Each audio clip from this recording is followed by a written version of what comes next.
Not the paparazzi, not the press. It was Angie Stone who finally dared to speak the devastating truth about Dangilo's fall. Before her passing, she left a heart-wrenching confession that silenced the entire music world. The very spotlight that once celebrated him was what ultimately destroyed him. "He can't love someone else fully if he doesn't love himself," she once said. And now that quote echoes like a painful prophecy: love, fame, and the shadows behind the genius, all waiting to be revealed. Before you join me in uncovering that truth, please like, subscribe, and leave a comment, because this story will make you rethink everything you thought you knew about them. Every tragedy begins with a seemingly ordinary moment.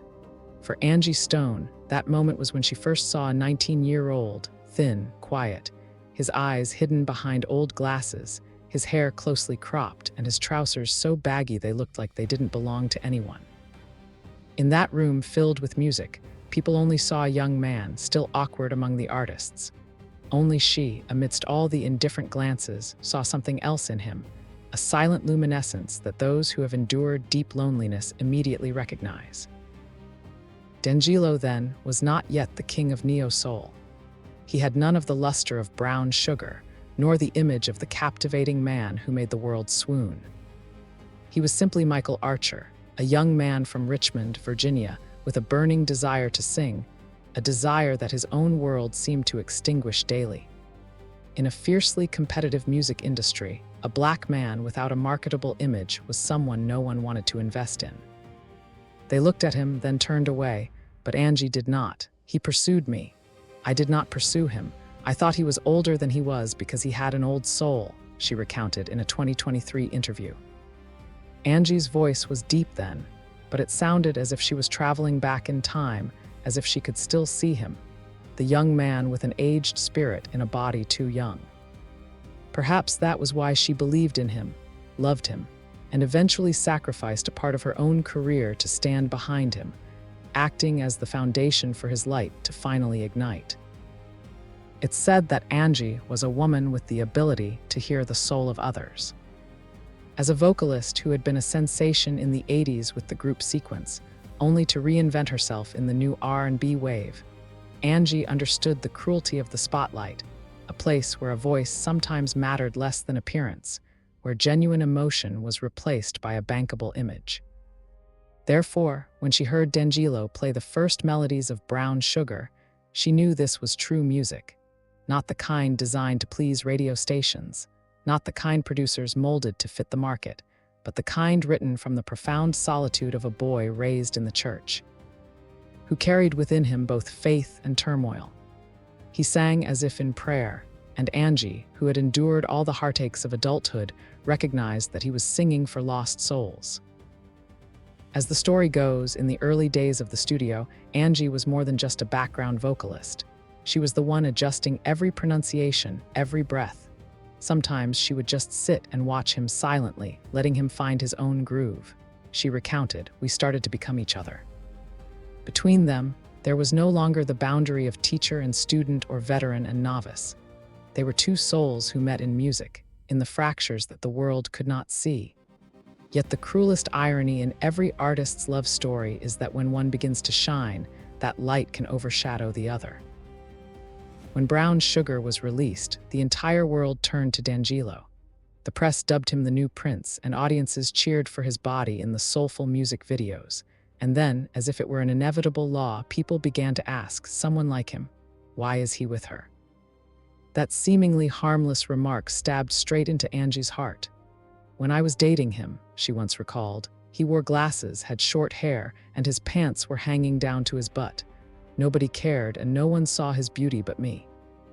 It wasn't until Brown Sugar came out that people actually took a good look at him and said, "You know what? He's fine." Then all of a sudden, "He's so fine, he shouldn't be with me." People laughed, mocked, and compared.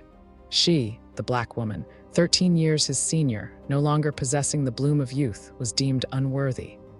They forgot that she was the one who had seen a light in him that the whole world had been blindly neglecting. Every piece of gossip was a gash to the heart, not just for Angie, but for Dangilo too. He remained silent, but his eyes began to change. Someone on their team once quietly mentioned, He started to avoid cameras when he was with her, not out of shame, but because he was afraid the media would hurt her. But the press didn't care about that. They only wanted a sensational story, the young star leaving his older lover. And so, the love that was once as warm as a soul record gradually turned into a choking lump in the throat. Despite everything, Angie never denied Dangilo's talent. On the contrary, she defended him against every rumor. Danjilo is a genius, and he doesn't need Angie or anybody to make him who he is. That seemingly simple statement was laden with both pride and sorrow because she understood that no one could create a genius. But no one wanted to understand that every genius needs one person to see them before the world catches on. And for Danjilo, that person was Angie. In those years, they were practically inseparable. She wrote the lyrics, he composed the music. She offered suggestions, and he transformed them into sound. Songs like Everyday, which they co-wrote, were not just songs but a dialogue between two spirits. We started to adopt each other's habits. She said, "When he was silent, I understood. When I was tired, he knew just by looking." It sounds beautiful, but that very blending caused them to lose their personal boundaries. When Danjilo began to gain recognition, he gradually had to step out of Angie's shadow, something neither of them truly wanted, but both understood was necessary. People began saying Angie was riding his coattails. Rumors suggested that some producers advised him to go solo if he wanted to be a global superstar. Angie didn't react, but her family recounted that she cried a lot, not because she lost him, but because she knew she had to let him go. Perhaps that was the true tragedy of Angie Stone, the woman who had rescued one soul but couldn't save her own love. There was no scandal between them, no bitter words, only silent glances and a heartbreaking depth of understanding. When they separated, neither spoke out. Both chose silence, a silence full of respect, yet containing the emptiness of two artists who had once been each other's breath. In a later interview, Angie said, "When you love someone truly, you don't need the world to understand. It's enough for that person to understand." But the world was never easy on people like them. Two Black artists, two people who dared to love outside the mold and dared to admit their vulnerability. Back then, no one believed that awkward 19-year-old would become an icon of soul music, and no one imagined that the woman deemed unworthy would be the first